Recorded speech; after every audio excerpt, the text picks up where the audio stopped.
দুই যুগেরও বেশি সময় ধরে মসজিদে বাস করছেন তিনি। এই দীর্ঘ সময় মুয়াজ্জিনের দায়িত্ব পালন সহ 5 ওয়াক্ত নামাজ, রোজা, দোয়া ও তাসবিহ পাঠ করে দিন কেটেছে তার। পৃথিবীর কোনো লোভ লালসা স্পর্শ করতে পারেনি তাকে। কেউ খাবার দিলে খান, না দিলে আল্লাহর ধ্যানেই দিন কাটান। পৃথিবীতে একমাত্র বোন ছাড়া আর কেউ নেই।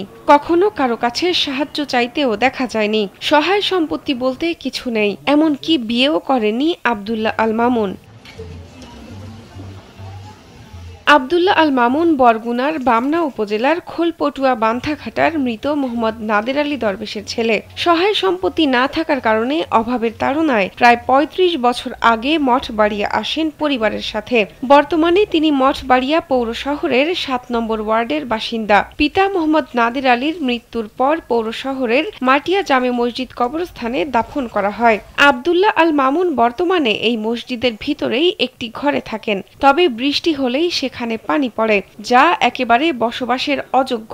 আমি এই আজান দিই ৫ ওয়াক্ত, তারপরে আপনার ওই কুরআন জারুর কাছে এগিয়ে দিতে আসি। হ্যাঁ, আমার একটা ঘরের দরকার। আমি যে জায়গায় বর্তমানে থাকি জায়গাটা পানি পড়ে। গোরস্থান জামে মসজিদের ইমাম জায়দুল ইসলাম হানিফ কালবেলাকে জানান, আব্দুল্লাহ অনেক বছর ধরে মুয়াজ্জিনের দায়িত্ব পালন ও স্বেচ্ছায় মসজিদের খেদমত করে আসছেন। তার মাথা গোজার ঠাঁই নেই। খেয়ে না খেয়ে দিন কাটান ও মসজিদের সেবা করেন। ১৫-১৬ বছর পর্যন্ত আমি এখানে ইমামতিতে আছি। এখানে তিনিও আছেন মসজিদের খেদমতে। তার জায়গা জমি থাকার সেরকম কিছু নেই, আব্বা আম্মাও নেই। তিনি এই মসজিদেই খেদমত করেন। উনি গুরুস্থান মসজিদের প্রথম থেকেই উনি মুয়াজ্জিন এবং ওনার থাকার খুব কষ্ট। উনি থাকে জলা জায়গায়, কোনো ওনার পরিবেশ নাই এবং গড়দরজা নাই। এ ব্যাপারে মঠবাড়িয়া উপজেলা নির্বাহী কর্মকর্তা আব্দুল কাইয়ুম কালবেলাকে জানান, সরকার নির্ধারিত স্থানে নির্মিত ঘরে যেতে রাজি নন আব্দুল্লাহ। তিনি পৌর শহরের মধ্যে ঘর দাবি করেছেন, এতে সরকারি সীমাবদ্ধতা রয়েছে।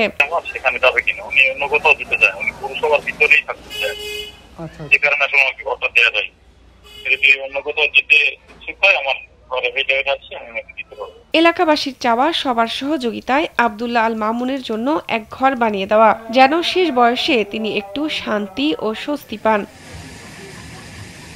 শাহনাজ পারভীন, কালবেলা।